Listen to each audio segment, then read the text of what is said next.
La política está revuelta, es lógico, porque se está empezando a discutir el corazón de esa actividad, que es el poder, porque ya empieza a moverse el tablero del ajedrez electoral, empieza a moverse en 2 distritos, en la provincia de Santa Fe, donde hay elecciones para constituyentes y también para concejales en muchas ciudades, el 13 de abril, y empieza a moverse en la ciudad de Buenos Aires, donde hay elecciones locales el 18 de mayo.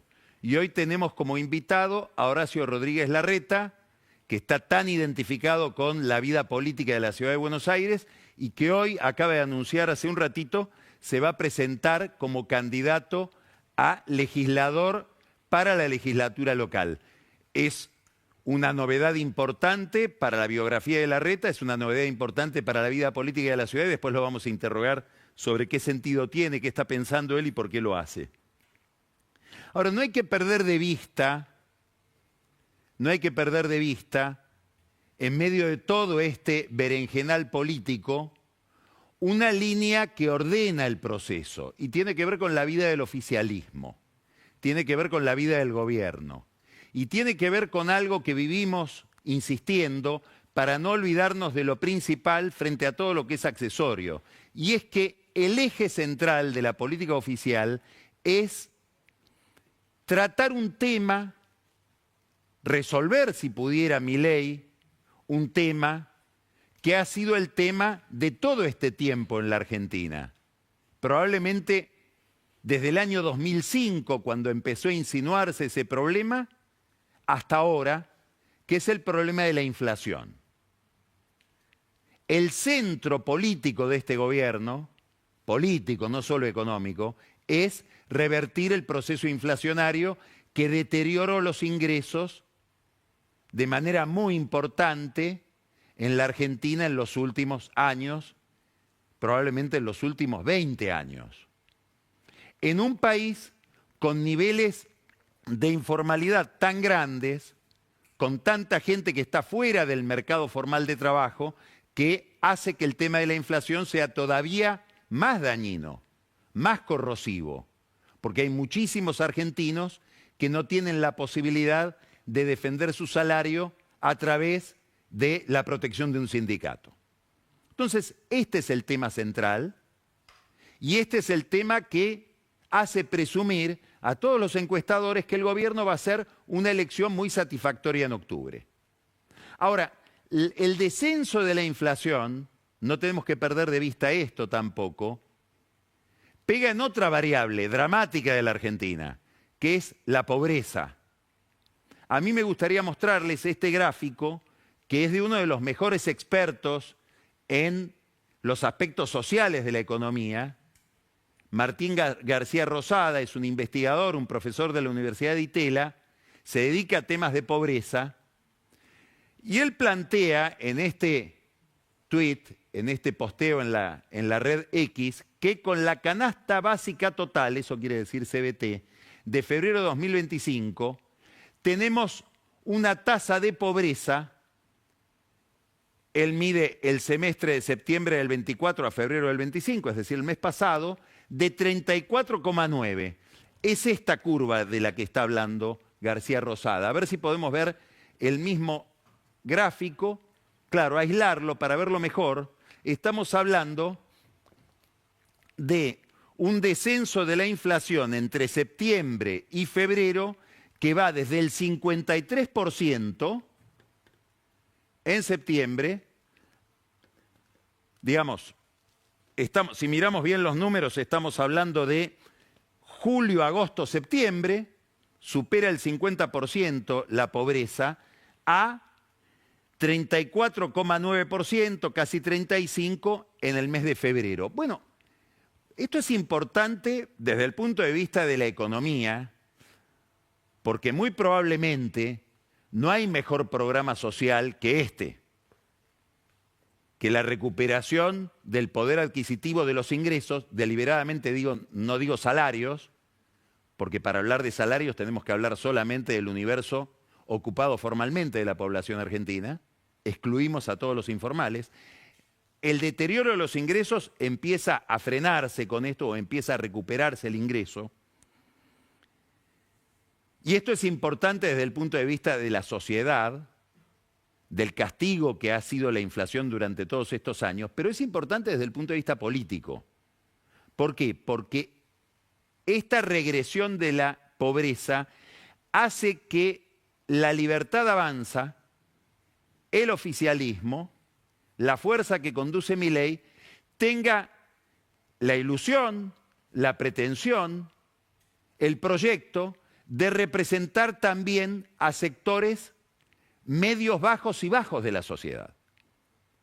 Y esto plantea una incógnita de cuál va a ser el desempeño del gobierno, de los candidatos del oficialismo, este año, sobre todo en el norte del país y en el conurbano bonaerense. Es decir, que el descenso de la inflación está ligado al problema de la pobreza, a este descenso de la pobreza que nos muestra acá García Rosada, y también está ligado a la identidad que va adquiriendo la Libertad Avanza, que, al menos para quienes la conducen, no debería ser interpretada solamente como un sujeto que representa a los sectores medios altos, a los sectores más ligados al mercado o a una ideología de libre mercado, sino que también aspira a convertirse en algo como una especie de conservadorismo popular ligado al menemismo, para entendernos. Bueno, esta política que consolida este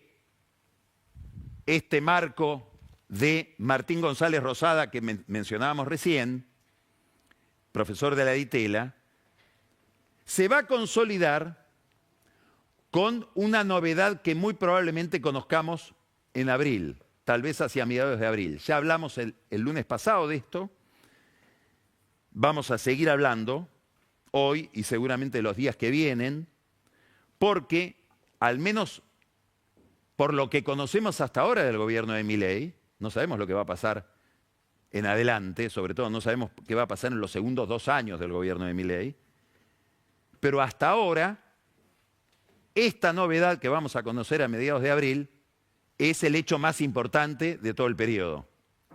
Y es un acuerdo con el Fondo Monetario Internacional que no solamente supone un desembolso, cuya cifra no conocemos, pero muchos calculan alrededor de 20.000 millones de dólares, considerando un desembolso del Fondo Monetario Internacional que sería acompañado también por el Banco Mundial y el BID. Pero además, otro capítulo de ese acuerdo con el fondo, que siguen negociando el presidente del Banco Central, Santiago Bausili, y el viceministro de Economía, José Luis Daza. Y ese otro capítulo es nada menos que el levantamiento del cepo cambiario. Milei venía hablando de que la restricción o la intervención del Estado sobre el mercado de cambio se iba a producir, se iba a despejar, se iba a remover después de las elecciones. Diciembre, enero del año que viene. Esto se adelanta.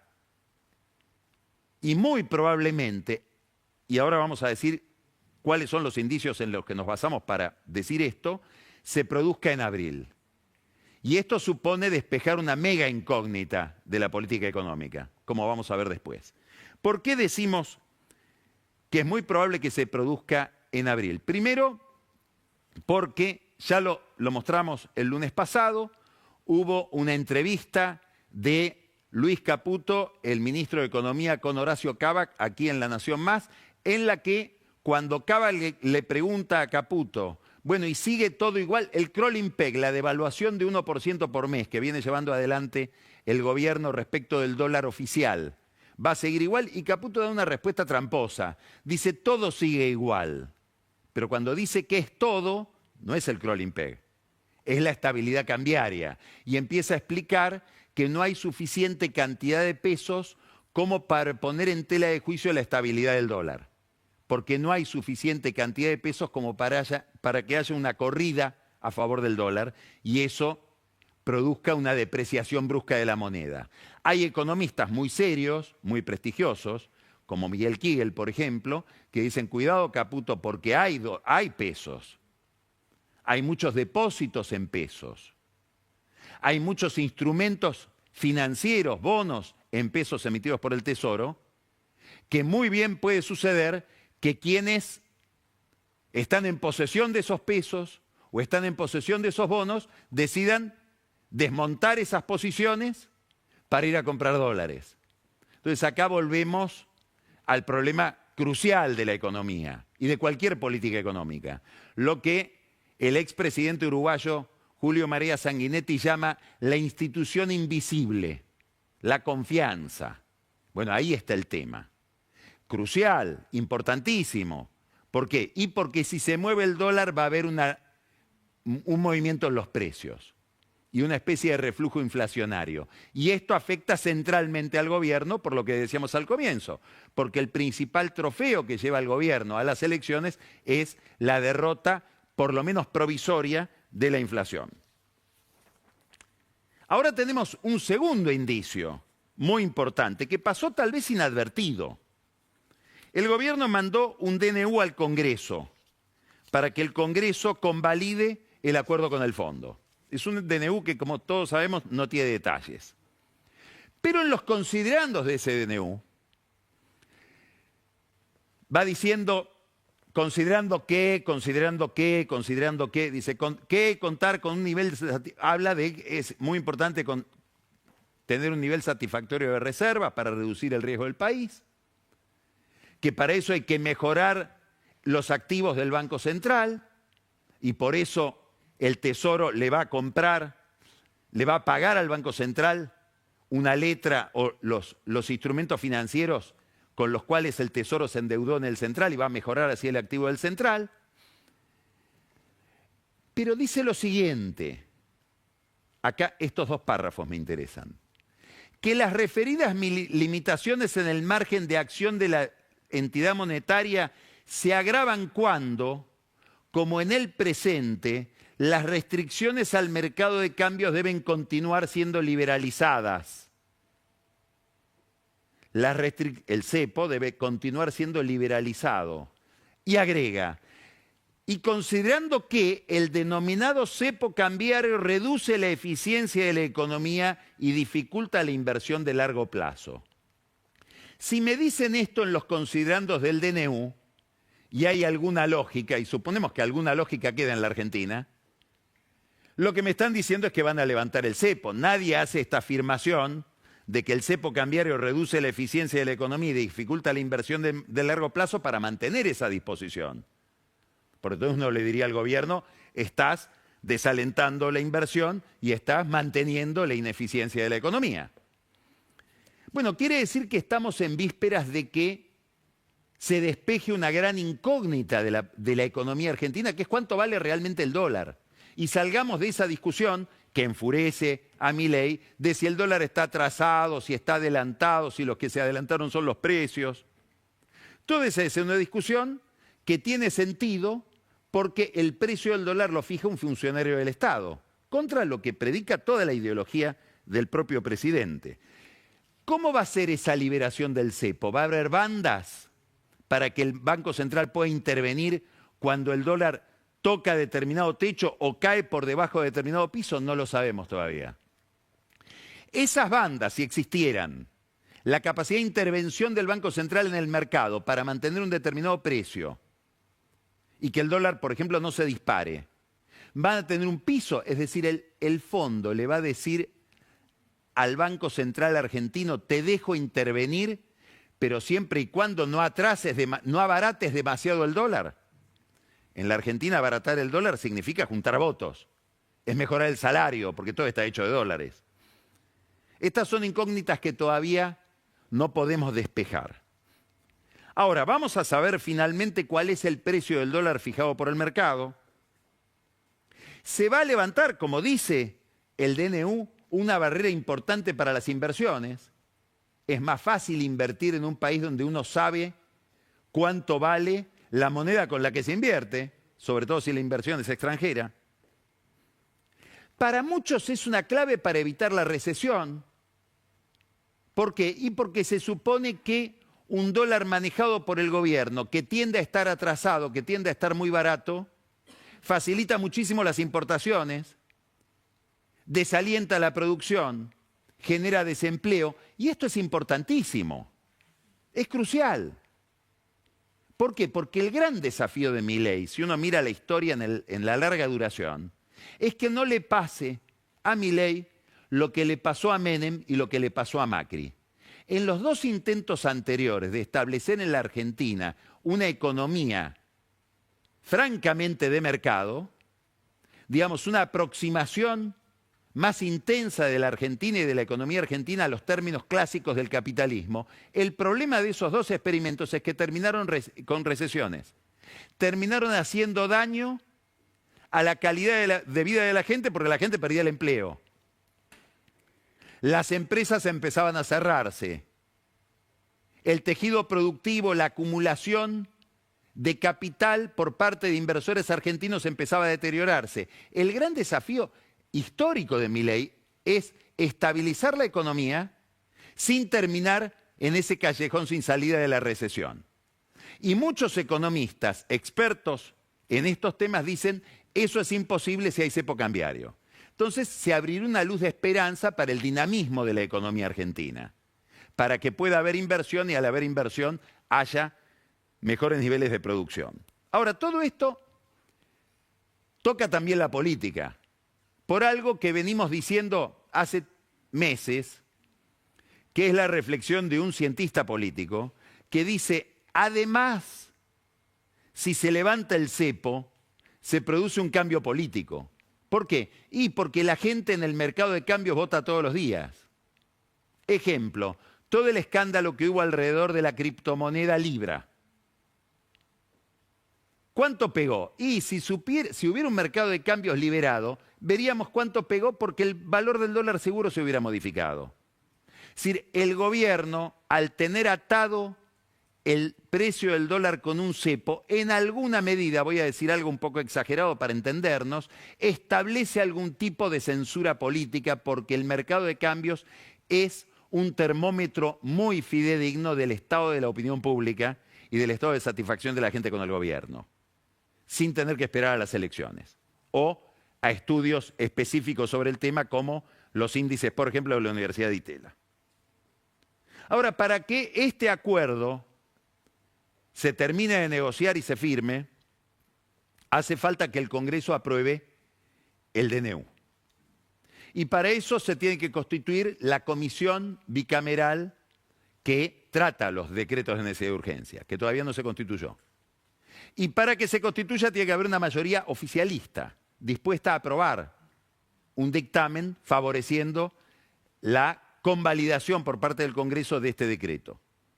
Y ahí había una incógnita, un diputado, pugilista, Oscar Sago, era el presidente del bloque de La Libertad Avanza, se pelea con Martín Menem por una discusión sobre la titularidad de la Comisión de Juicio Político en la Cámara de Diputados, que todavía sigue esa discusión, se tiraron agua en la cara a 2 diputadas, etc.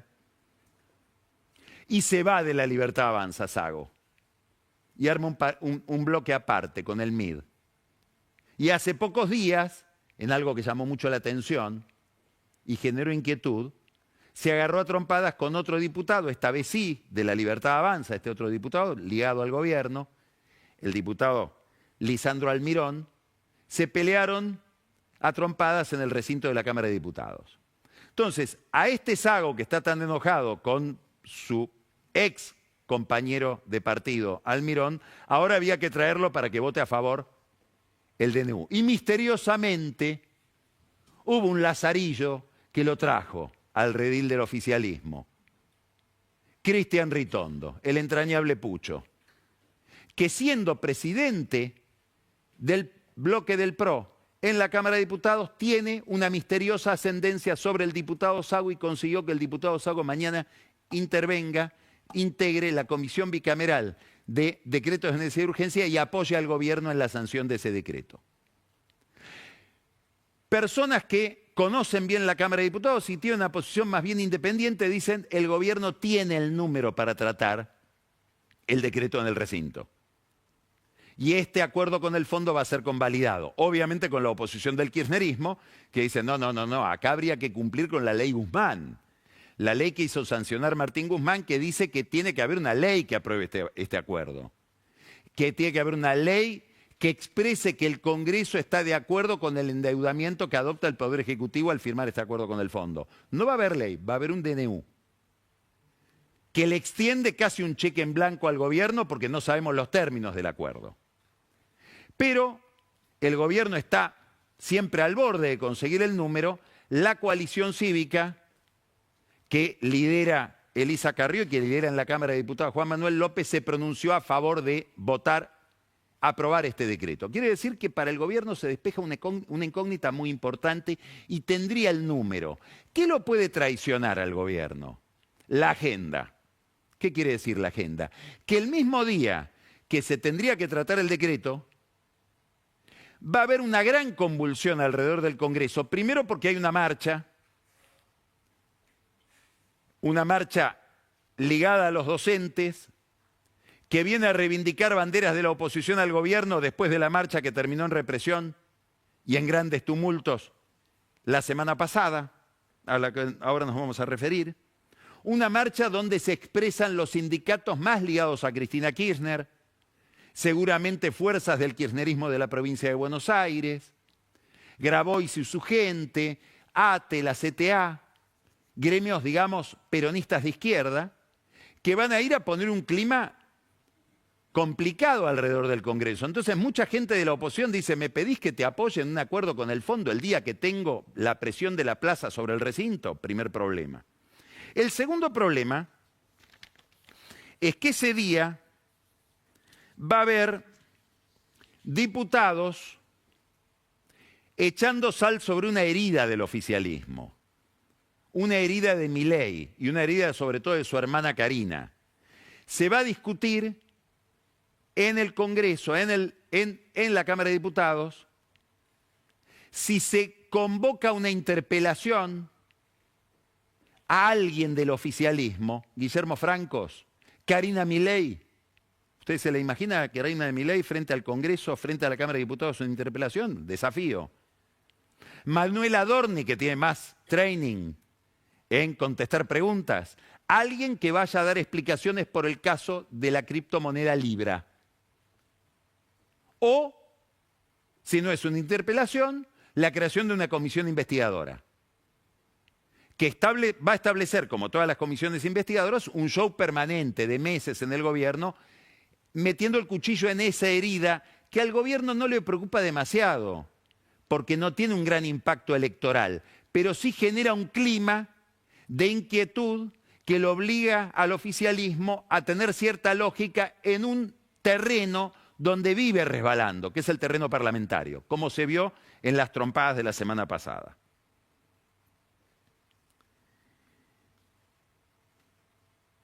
Va a haber también otra historia que se entrelaza con estas anteriores. Va a haber, como dijimos, una marcha en la plaza, una marcha kirchnerista, centralmente kirchnerista, en contra del gobierno en la plaza de los dos congresos. Y al día siguiente, en teoría, el Senado debería tratar el pliego de Manuel García Mansilla y Ariel Lijo. Todo puede pasar. Todo puede pasar. Pero es bastante impensable que haya semejante manifestación en contra del gobierno el miércoles y que el jueves Cristina Kirchner y sus senadores coincidan con el gobierno en aprobar esos dos pliegos. Más allá de que Cristina no muestra el juego todavía. Y eso da lugar a que amigos del juez Lijo, digan, no, Cristina va a dar la orden de voltear a García Mansilla, pero mantenerlo a Ariel Lijo como candidato a juez de la Corte o como juez de la Corte. En todo este contexto aparecen noticias desagradables alrededor o al lado del apellido Lijo. Hoy publica una nota con un contenido, no la nota, el contenido es poco edificante. Gustavo Ibarra, que es un cronista parlamentario, sigue la vida del Senado con mucha lucidez en el diario La Nación, diciendo que el juez Lijo extorsiona a senadores que le votarían en contra. Bueno, es el peor antecedente para llegar a la Corte, pero así estamos. Amigos del hijo, ligados a los servicios de inteligencia, como por ejemplo Lucas Nehamkis, que es el secretario privado del tenebroso Jaime Estiuso, envían mensajes a dirigentes políticos que han estado en contra de la sanción, de la aprobación del pliego del hijo, diciendo: ¿ustedes están dispuestos a caminar tribunales todo este tiempo porque Comodoro Pi se va a vengar de los que no aprueben al hijo? Digamos, los amigos del juez ayudan poco a que se lo vote con todo este clima de tan baja calidad moral que rodea la candidatura y la marcha del hijo hacia la Corte, si es que llega. Todavía no sabemos. Pero hay un dato interesante para la política, para entender el estado de la institucionalidad en la Argentina. Si el hijo llega, llega por casualidad. Y si el hijo no llega, no llega por casualidad también. Es decir, en estas designaciones de la Corte no ha habido ninguna racionalidad que permita anticipar cuál va a ser el procedimiento. El gobierno intenta salir de estas polémicas, salir de Libra, salir del problema al hijo, que se termine pronto, encauzando la discusión pública en un terreno más firme, más favorable, y ese terreno no solo es el del descenso de la pobreza por el descenso de la inflación, sino también el del orden público, que es algo que mucha gente viene demandando desde hace mucho tiempo en la Argentina. Entonces ahí está Patricia Bullrich, levantando el perfil. Ahora mandó un proyecto de ley para criminalizar o considerar a las barras bravas como organizaciones delictivas. Hoy Daniel Vilota nos va a pintar un panorama de lo que significan las barras bravas para la política, para el aparato político del conurbano bonaerense. ¿Cuál? ¿El peronismo? Sí, pero también la libertad avanza. Esa es la novedad que trae Vilota. ¿Cuál es la relación entre barras bravas y el oficialismo en la zona caliente del conurbano bonaerense? Patricia Bullrich quiere condenar a las barras bravas a no poder entrar más a ver partidos de fútbol, a participar de las hinchadas, y amenaza la ley con sancionar a los dirigentes que lo permitan. La otra línea de acción de la ministra fue pedir la remoción y denunciar por prevaricato a la jueza Karina Andrade. Es una jueza de la ciudad de Buenos Aires, hizo toda su vida en la justicia porteña, en su momento como secretaria de la jueza Gabriela López Iñiguez, que ahora es jueza del Tribunal Oral número 8 Federal de Comodoro Pi. Estoy hablando de Karina Andrade, una jueza, los que la conocen dicen zafaroniana, ultragarantista, puede tener una ideología cercana al kirchnerismo, que hizo que ponga una lupa enorme sobre los motivos por los que hubo detenidos en la manifestación tan convulsiva, tan agresiva del miércoles pasado, y liberó a esos presos. Por lo cual encendió la ira de Patricia Bullrich, que estaba tan enojada, ella y sus colaboradores, que terminó yendo a denunciar a Andrade al Consejo de la Magistratura Nacional. Le dijeron: no, acá no es. Estamos hablando de funcionarios del Ministerio de Seguridad y de Justicia. No, la jueza es de la justicia porteña, es el otro Consejo Deliberante. Bueno, agarraron el auto y fueron. Es más, estaban tan enojados que el primer escrito que pusieron para denunciar habla de la jueza Karina Delgado. Fíjense, el que lo denuncia, Fernando Soto, termina diciendo: perdón, la jueza se llama Karina Andrade. Les costó encontrar el nombre. Todo bastante desordenado, todo generando mucha polémica, tanta polémica que hoy desde Chacarita le envía una carta documento a Patricia Bullrich para que corrija las imputaciones que hizo sobre Capriotti, dirigente de Chacarita, y sobre todo sobre Luis Barrio Nuevo, a los que acusó acá podemos ver la carta, acá está la carta de documento del abogado Horacio Ferro, dirigida a Patricia Bullrich para que corrija lo que dijo de Capriotti y la imputación que le hizo a Barrio Nuevo por estar detrás de barras bravas de muchos clubes que había entre ellos de Chacarita, en la manifestación del miércoles pasado. Importante, en la del miércoles que viene van a volver a la plaza los movimientos sociales, sobre todo el Evita. Y hay quienes se preguntan, expertos en política social, si no será mejor que vuelvan los movimientos sociales y no que haya marginales de marginales, como fueron estos barra bravas que tuvieron en la manifestación de los jubilados del miércoles pasado. Distintas opciones para distintos grados de presión y a veces de violencia. Todo este panorama plantea que el gobierno tiene un gran éxito en materia económica. Para los principales ideólogos del gobierno es lo único que importa. Van a ir a las elecciones con el trofeo de la inflación y probablemente de la pobreza. Pero en la percepción de la gente empieza a haber ruidos. Y los ruidos afectan la imagen del gobierno y de Milei. Vamos a mirar una encuesta de la consultora MIDE, que lidera Gonzalo de Hanin, que un poco convalida los datos que vimos la semana pasada de la consultora Atlas Intel brasileña, que decía que la imagen del gobierno se mantiene, pero la de Milei había caído. Vamos a mirar esto. Tenemos expectativas sobre la situación del país, no de la vida personal, que coincide bastante con la del país. ¿Vamos a estar mejor como país o vamos a estar peor? Esta es la pregunta que realizan los expertos de MIDE. Y la respuesta es, tenemos la línea verde, que dice mejor que ahora, y la línea roja, que dice peor que ahora. Muy bien. La roja, que es peor que ahora, a partir de febrero, coincide en esto con Atlas, con los brasileños, tiene un repunte de 35 a 40 puntos. Suben 5 puntos porcentuales los que creen que vamos a estar peor que ahora. Y cae desde 37 a 29 los que dicen que vamos a estar mejor que ahora. Este cruce es importante. Y en el gobierno puede ser que admitan que acá hay un daño que tuvo que ver con el escándalo de Libra, sobre todo. Por eso, en el Congreso, los que quieren meter el cuchillo en el oficialismo usan esa herida, la de Libra, y quieren armar esta comisión investigadora o interpelar funcionarios del Poder Ejecutivo. Vamos a ver otro gráfico, también de MIDE, que es la evaluación de la gestión del gobierno. Entonces tenemos positiva, verde, regular, amarillo,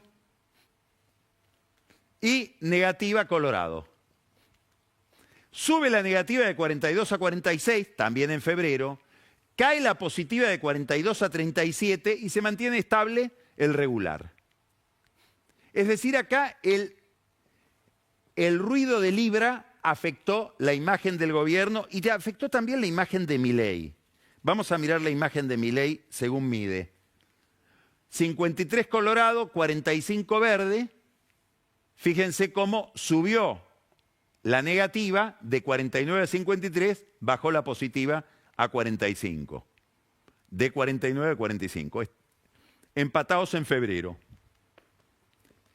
Bueno, este es el cuadro de imagen del gobierno de Milei en un momento en que el gobierno y Milei y sus principales operadores empiezan a gestionar el esquema electoral. ¿Cuáles van a ser sus aliados? ¿Cuáles van a ser sus adversarios? Y acá empieza a haber muchas novedades, muchas novedades.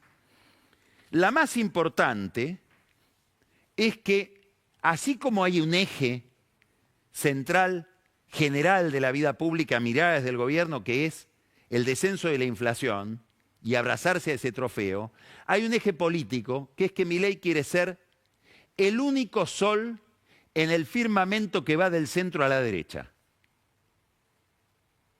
¿Qué quiere decir esto? Que quiere que su ascenso en ese firmamento vaya acompañado del eclipse o de la jubilación como líder partidario de Mauricio Macri. Esto es habitual en la política. Bueno, Maquiavelo ya decía que la principal preocupación de un líder cuando llega es acuchillar al que lo ayudó a llegar. ¿Qué parecido podemos encontrar en la historia contemporánea, reciente? Néstor y Duhalde. En las primeras elecciones que enfrenta Néstor Kirchner, después de haber llegado a poder en el 2003, las del 2005, postula a Cristina Kirchner en la provincia de Buenos Aires, la lanza en un célebre acto del Teatro Argentino de La Plata, y va Cristina Kirchner en un enfrentamiento con los Duhalde, que es aquella elección donde Cristina Kirchner derrota a Chiche Duhalde. Y es terminar con la matriz del kirchnerismo que fue bonaerense y dualdista. Y a partir de ahí Duhalde ingresa en un laberinto del que todavía no salió, que es tratar de ubicarse en un lugar muy difícil. ¿Por qué? Y porque sus votantes se habían ido con Kirchner. Y es más, sus dirigentes se habían ido con Kirchner. Esto es lo que quiere Milei de Macri. El desafío de Macri hoy es no ser Duhalde. Y esta pelea, que tiene que ver con el liderazgo, vamos a ponerlo en términos muy simples, de la derecha en la Argentina, y si una derecha más extrema viene a quedarse con el mercado electoral de una derecha más moderada y republicana como la del PRO, empieza en la ciudad de Buenos Aires. ¿Y quién la lleva hasta ahí? Jorge Macri. ¿Por qué? Porque Jorge Macri, probablemente en una jugada que veremos si es acertada o no, toma un riesgo enorme, dice, no, yo me voy a proteger de este ataque de la Libertad Avanza sobre el PRO y voy a salvar mi ropa, que es la legislatura porteña que me permite gobernar, y voy a adelantar las elecciones. Y desde el gobierno le dice, ¿querés municipalizar este conflicto? No, te vamos a ir a buscar ahí. Y la elección porteña se empieza a transformar en una elección de extraordinaria importancia para la película nacional, donde hay una estrategia principal del gobierno nacional que es ir contra el PRO. En un momento en que el PRO atraviesa una crisis, que empieza con la crisis de Juntos por el Cambio, se empieza a desarmar esa coalición. Los radicales se van. Los radicales de Lustó, de Jacobiti, se van de la coalición que habían formado con el PRO. Y ahora, la noticia de hoy. Alguien tan identificado con esa fuerza política, que tuvo un protagonismo central en los 8 años del gobierno de Macri en la ciudad y en sus propios 8 años de gobierno como jefe de gobierno, que es Horacio Rodríguez Larreta, nos va a explicar ahora por qué va a competir para llegar a la legislatura por fuera del PRO. Y es obvio que esos votos que se lleve Larreta son votos que van a afectar la estabilidad de Jorge Macri en términos políticos. Hay un problema que tiene que ver con la percepción que hay sobre el gobierno de Jorge Macri, que no está bien en las encuestas, y esto lleva a Mauricio Macri un poco a intervenir el gobierno. Le puso su jefe de gobierno, después le puso a su ministro de Seguridad, que fue un jefe de policía del propio Macri, Horacio Jiménez, y ahora está buscando Mauricio Macri un candidato a la legislatura que no sea funcionario de Jorge Macri, para que el que vaya a competir sea el PRO y no el gobierno porteño. Mientras tanto, Jorge Macri, a través de un aliado de todas las horas, el vinguero Daniel Angelici, intenta financiar otras listas que dividan a la oposición, entre ellas listas radicales. ¿Qué busca Mauricio Macri? Busca, en esta elección local, que se va a realizar el 18 de mayo, mostrarle a Milei que el PRO sigue vivo en la ciudad de Buenos Aires. ¿Qué busca Milei? Que el PRO salga tercero o cuarto. Es un objetivo importante. En el anillaco de los Macri, por decirlo en términos menemistas, o en el calafate de los Macri, por decirlo en términos kirchneristas, es decir, en su principal base de poder. Y miran desde un costado los peronistas, liderados por Juan Manuel Olmos, con alguien filo radical que viene del radicalismo, Leandro Santoro, como primer candidato para competir en esta pelea por la legislatura, y dicen, si todo lo demás se divide, nosotros, que somos la minoría más homogénea, o la primera minoría, podemos ganar. ¿Y saben qué? En el gobierno dicen, tal vez gane el peronismo. Para nosotros no es problema, nuestro objetivo es que pierda el PRO. Eso piensa la gente de Milei.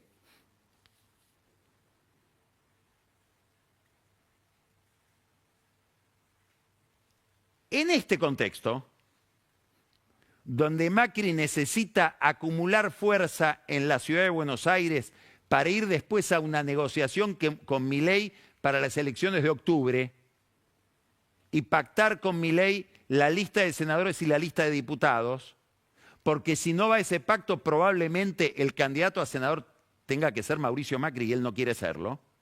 En este contexto, donde Macri necesita tener a todo el PRO detrás, no solo Larreta inicia su propia carrera hacia la legislatura con una fuerza propia, sino que el gobierno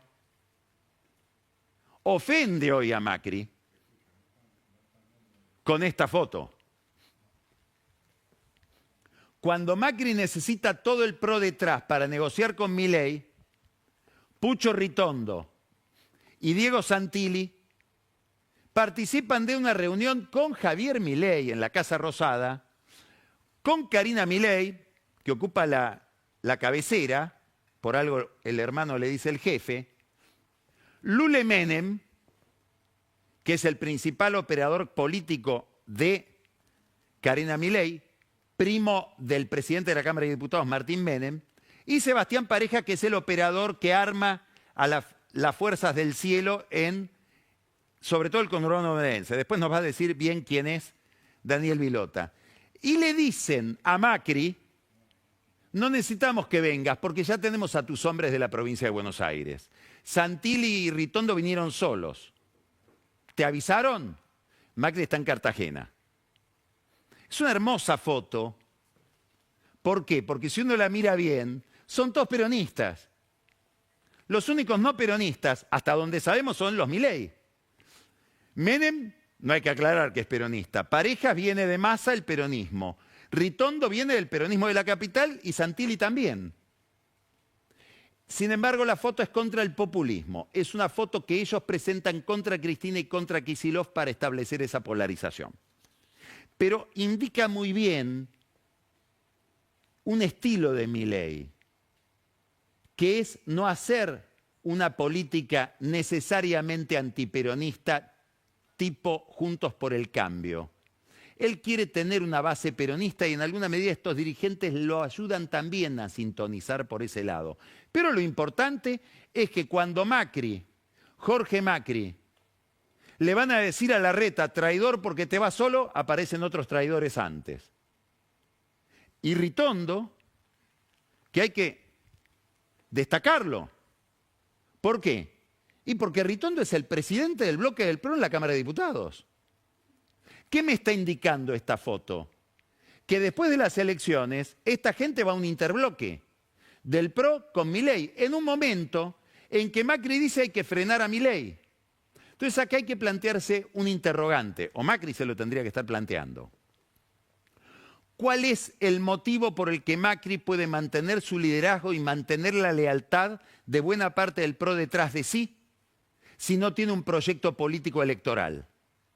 Dicho de manera más clara, ¿es posible que Macri mantenga su liderazgo si no empieza desde hoy a pensar una candidatura presidencial de él mismo para el 2027? Esta es la encrucijada en la que está Macri frente a estas disidencias y a esta descomposición del PRO. Entran las balas por Libra, entran las balas por el desorden parlamentario, que a muchos inversores les preocupa. Dicen, ¿con este Congreso va a gobernar Milei y va a hacer las grandes reformas el año que viene? Cae la imagen del gobierno, pero sigue habiendo un gran activo, que no es solamente el repliegue de la inflación. El gran activo es el colapso de todo lo que rodea a la política, sacando al gobierno nacional. De eso vive Milei, por eso llegó Milei. Vamos a empezar Odisea hablando con Horacio Rodríguez Larreta, que hoy es el hombre de la noticia. Después va a pintarnos Pancho Olivera una historia muy interesante. Tierra del Fuego, un fideicomiso que se creó para que las empresas de Tierra del Fuego le puedan dar lugar a otro tipo de economía, que no sea una economía tan subsidiada como la del régimen, que favorece básicamente a 2 empresas. ¿Cómo se crea un fideicomiso para eso? ¿Y cómo ese fideicomiso se lo termina quedando una de las empresas más beneficiarias del régimen, que es Mirgor, Nicky Caputo? Esta historia nos la va a contar Pancho Olivera. Vilota ya les avisé, ya les conté. Barras bravas, entrelazadas o al servicio de las fuerzas del cielo. Suena un poco contradictorio, pero Vilota nos trae ese mundo del conurbano que tiene muchas contradicciones. Ani Parraguirre, Trump, ¿ayuda al gobierno que adhiere a Trump, adherir a Trump? ¿Qué pasa con la suerte de los gobiernos que son amigos de Trump? Nos va a hablar seguramente también del gobierno de Milei. Camila Perochena, y un tema muy interesante que nos saca totalmente de la agenda un poco repetitiva, fatigosa del día a día. ¿Por qué la gente más cercana a Milei delira con el Imperio Romano? ¿Qué están buscando en él? ¿Qué nos quieren decir cuando dicen Milei emperador? Y Carola Gil, que llega con el whisky y nos trae el anticipo del libro que están redactando en, ya que vamos a Roma, Las catacumbas de la libertad avanza. Las epístolas del cielo. Todavía no se publicaron, pero Carola ya las tiene y nos la va a anticipar esta noche. Acá están las redes, si quieres seguir Odisea, X, Instagram, TikTok. Empezamos, vamos a encontrarnos con Horacio Rodríguez Larreta. Nos va a confirmar ahora si es cierto, candidato a legislador porteño.